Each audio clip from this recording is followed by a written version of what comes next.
Hoy vamos a meternos en un terreno que a muchos les parece, bueno, un poco académico, denso y, seamos sinceros, Un poco intimidante, ¿no? exacto, un poco intimidante, hacer un estudio de caso.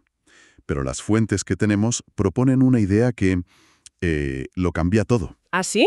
Sí, transformar este proceso en una investigación detectivesca. La idea es que, en lugar de rellenar una plantilla, nos convirtamos en detectives que resuelven un misterio real. Y es una analogía muy potente, la verdad, porque captura perfectamente la esencia de lo que es un estudio de caso. Totalmente. No estamos hablando de una teoría abstracta en un laboratorio, ni de buscar leyes que se apliquen a todo el universo. Esto es una inmersión profunda, casi forense, en una situación real. Para entenderla desde dentro. Eso es. Es una herramienta para encontrar la verdad en un contexto muy específico, con todas sus complejidades. Detectives. La llamada, la escena del crimen. ¿Qué es un estudio de caso en esta analogía? Pues mira, la fuente lo explica con un ejemplo que es genial. A ver. Imagina que un cliente entra en tu oficina y te dice: necesito que investigue por qué mi cafetería está perdiendo clientes. No las cafeterías en general. No, ni el mercado del café. La suya, la de la esquina. Ahí está la clave de todo entonces, la especificidad. Justo. El poder del estudio de caso está precisamente en eso, en analizar una única unidad, ya sea una empresa, una persona, lo que sea, pero en su entorno natural y complejo.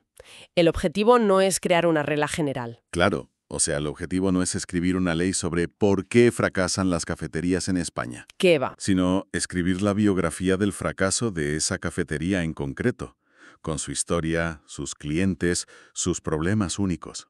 Has dado en el clavo. De hecho, una de las fuentes usa una metáfora que lo resume perfectamente. Dice que es como Netflix. Como Netflix. ¿Sí? Eliges una serie y te la ves entera, con todos sus personajes, sus giros de guión. Claro, No ves un capítulo suelto de cada serie que hay en la plataforma. porque te pierdes toda la profundidad, lógicamente. Ahí está. La profundidad se consigue con el foco. Entendido. Así que en nuestra investigación, el cuerpo del delito no es una persona, es esa cafetería. Y las pistas no están en un laboratorio, sino en su contexto real. El barrio donde está, los precios que tiene, la velocidad del wifi, Si el barista te sonríe o no. todo cuenta. Es como un capítulo de CSI, pero en vez de analizar fibras de un jersey, analizas la experiencia de un cliente. Vale. Y supongo que para resolver este misterio, un buen detective no actúa al azar. No, claro, no va dando palos de ciego. Sigue una estructura, un método. Las fuentes que manejamos organizan todo el proceso en lo que llaman las 4 carpetas del detective. Las 4 carpetas del detective. ¿Suena bien? Y es un sistema que guía la investigación de forma muy lógica, desde que el cliente entra por la puerta hasta que le entregas el informe final. Pues si te parece, abramos la primera de esas carpetas. ¿Qué nos encontramos dentro? La primera carpeta se llama el encargo del cliente. Es lo que técnicamente se conoce como la delimitación del caso. La primera reunión. Exacto. El cliente se sienta y te cuenta el problema. Mm. Y contiene varios apartados clave. El primero es la introducción, que es el gancho, ¿sabes? La frase que lo empieza todo. Eso es, siguiendo el ejemplo. Señor detective, mi cafetería era la más famosa del barrio y ahora está siempre vacía. El momento dramático. Ya me lo imagino. Con música de cine negro de fondo. Totalmente. Y justo después, el detective necesita contexto. Y para eso están los antecedentes. Es la historia del lugar. En plan, la cafetería abrió en 1998, el dueño era un rockero, ponía Nirvana y Pearl Jam a todo volumen. Exacto. Y la gente venía por esa atmósfera. Un momento. ¿Y eso es realmente tan importante? Yo pensaba que un detective se centraba en el ahora, en las pistas recientes. ¿Por qué necesita saber que el dueño escuchaba grunge en los 90? Es una pregunta muy pertinente, sí. Y es crucial porque el problema actual solo se puede entender en contraste con lo que fue. ¿Qué ha cambiado? Ah, claro. Si no conoces la personalidad original del lugar, no puedes diagnosticar por qué ya no funciona. Los antecedentes te dan la línea de base, el estado normal del que se ha desviado todo. Entendido. Sin eso solo ves síntomas, pero no entiendes la enfermedad. Exacto. Es como conocer la vida de la víctima antes del crimen para poder entender el móvil. Vale, tenemos el drama y la historia. ¿Qué más hay en esa primera carpeta? Pues con ese contexto llegamos al corazón del asunto. La definición del problema. Es la pregunta clave formulada de manera clara y concisa. ¿Por qué desde principios de 2024 la clientela habitual ha dejado de venir? Algo así. Perfecto. Y después, la justificación, que responde a ¿y esto por qué importa? Porque si no lo resolvemos, cerramos en 6 meses y 15 personas se van a la calle. Eso es. Le da un peso, una relevancia al caso. No es un simple ejercicio académico. Tiene sentido. Le da urgencia. Y por último, y esto es quizá lo más importante de la carpeta, están los objetivos. La misión del detective. Que se dividen en 2 tipos, ¿no? Sí, primero, un objetivo general, que es la gran pregunta que guía todo. En este caso, determinar las causas de la disminución de la clientela en la cafetería X. Es el norte en la brújula. Y luego los específicos. Los objetivos específicos, que son las acciones concretas, los pasos que hay que dar para llegar a ese objetivo general. O sea, desglosar la gran pregunta en misiones más pequeñas y manejables. Justo. Como, por ejemplo, Primero, identificar el perfil de los clientes que han dejado de venir. Segundo, analizar los precios de la competencia. exactamente. Esos son los pasos de la investigación. Esta primera carpeta es el mapa. Sin ella, el detective podría pasarse meses persiguiendo pistas falsas. Es la hoja de ruta. Una de las fuentes lo dice de una forma muy visual. El objetivo general es tu destino final.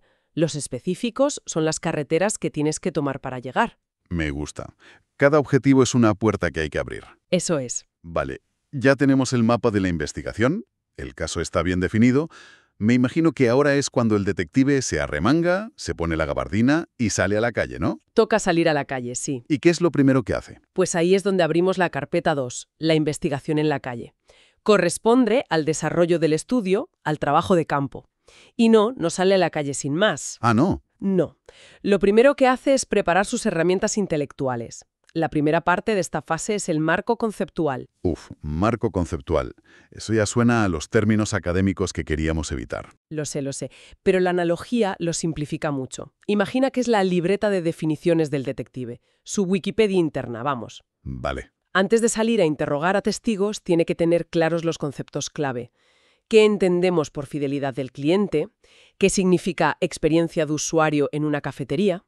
Y ahí es donde consulta a sus informantes. Que no son otros que los teóricos, los libros, los artículos de referencia. Se apoyan en lo que ya se sabe para no empezar de cero. Entiendo la idea de tener una Wikipedia interna, pero ¿no hay un riesgo de que el detective se pierda leyendo libros en su despacho en lugar de salir a la calle? Es un riesgo muy real y es el error del novato. ¿Cómo se equilibra la teoría con la práctica? Un buen detective usa el marco conceptual como una linterna, no como un dogma. Le ayuda a saber qué buscar, pero, ojo, que también puede crear un sesgo de confirmación. ¿A qué te refieres? Si un detective se obsesiona con una teoría, por ejemplo, que todos los problemas de un negocio son por el precio, puede que solo busque pistas que confirmen esa idea. E ignore otras más importantes. Exacto. El marco conceptual es una guía, no una cárcel. Una linterna, no unas anteojeras. Me gusta. Vale, el detective ya tiene sus conceptos claros. ¿Cuál es el siguiente paso? El marco metodológico. Si el conceptual era el qué, este es el cómo. Es el plan de ataque detallado. Aquí es donde se pone específico. Con un nivel de precisión casi militar. Voy a realizar 20 entrevistas semiestructuradas a exclientes. Voy a emplear la técnica de observación participante sentándome 10 horas en el local. Voy a analizar las facturas de los últimos 3 años. Define a quién, cómo y con qué herramientas. La receta paso a paso. Justo. Y una vez que ejecuta ese plan, llega el momento de poner todas las pruebas sobre la mesa. Esa sería la tercera parte, los resultados, ¿verdad? Efectivamente. Aquí todavía no hay interpretación, ¿eh? Son los datos crudos, las pruebas en estado puro. Las tablas, los gráficos. Las transcripciones literales de las entrevistas, las notas de campo. Siguiendo el caso, el 70% de los entrevistados menciona que el wifi es lentísimo. El 60% afirma que extraña la música rock de los 90. Son hechos brutos, no opiniones. Exacto. Y aquí es donde llega la magia, supongo. La cuarta y última parte. El análisis. Nuestro investigador se pone la gorra de Sherlock. Enciende la pipa y empieza a conectar los puntos. Eso es. Es el momento de gloria de Sherlock, como lo llama la fuente. No se trata solo de presentar los datos, sino de darles sentido, de revelar la historia que ocultan. O sea, El análisis no es repetir que el 70% dijo que el wifi era lento. No, para nada. Eso es describir. Analizar es interpretar. Escoger esas pistas que parecen inconexas y construir una narrativa coherente que responda a la pregunta inicial. Es decir, pasar de el wifi es lento, la música ha cambiado y el café es más caro. Ah, la subida de precios no fue el único factor. La eliminación de la identidad rockera del local, combinada con un servicio deficiente como el Wi-Fi, creó una nueva experiencia de cliente que alineó a la base leal. Que no buscaban un sitio genérico, sino su sitio. Exacto. Por eso se fueron a la competencia. Es en el análisis donde se discuten los hallazgos y se da sentido a todo. Es el momento del elemental. Vale, el misterio está resuelto. Me imagino que ahora toca volver a la oficina y comunicárselo al cliente. Eso nos lleva a la siguiente carpeta. Exacto, la carpeta 3, el informe final. El detective vuelve a la oficina, pone un sobre marrón encima del escritorio y presenta sus conclusiones. Y la gran revelación no es un asesino inesperado. No, es algo muy concreto.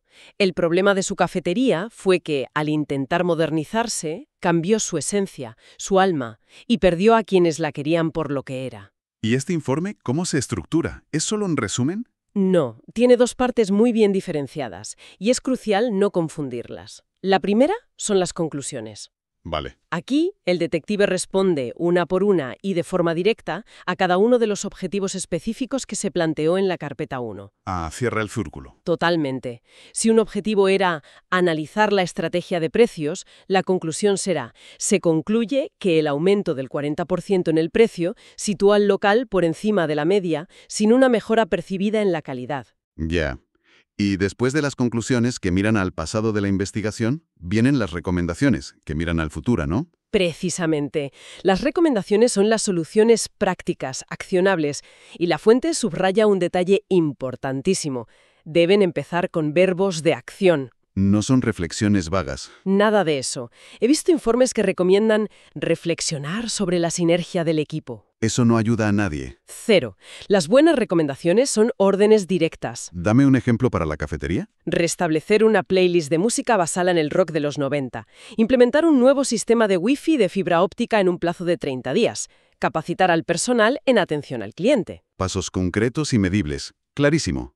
¿Y con eso ya estaría? ¿O falta algo para cerrar el caso? Falta una última cosa, la que garantiza la credibilidad de todo el trabajo. Es la carpeta 4, la coartada. La coartada. Me encanta el nombre. Su nombre oficial es Referencias y Anexos, pero la analogía es perfecta. Es la carpeta que el detective enseña si el cliente o un tribunal pregunta: ¿y usted de dónde ha sacado todo esto? Es donde están todas las pruebas que respaldan la investigación. Todas. Las transcripciones completas de las 20 entrevistas, las fotos de la cafetería vacía, los gráficos, las notas de campo y, por supuesto, la bibliografía. La lista de libros y artículos. Es la prueba de que el trabajo es riguroso y no se ha inventado nada.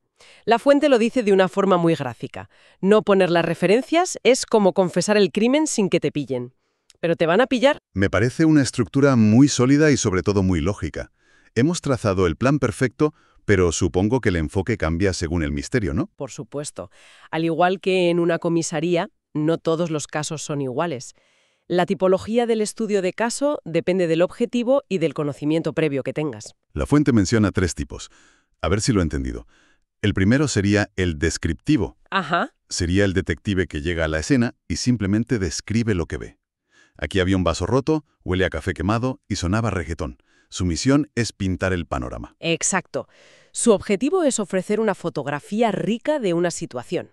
Es el ¿qué está pasando aquí? Luego está el explicativo. Este ya busca el por qué. Eso es. Ya no solo describe. El vaso se rompió porque el barista, que ahora escucha reggaetón, estaba intentando bailar mientras servía el café y tropezó. Busca relaciones de causa y efecto. Y el tercero es el exploratorio.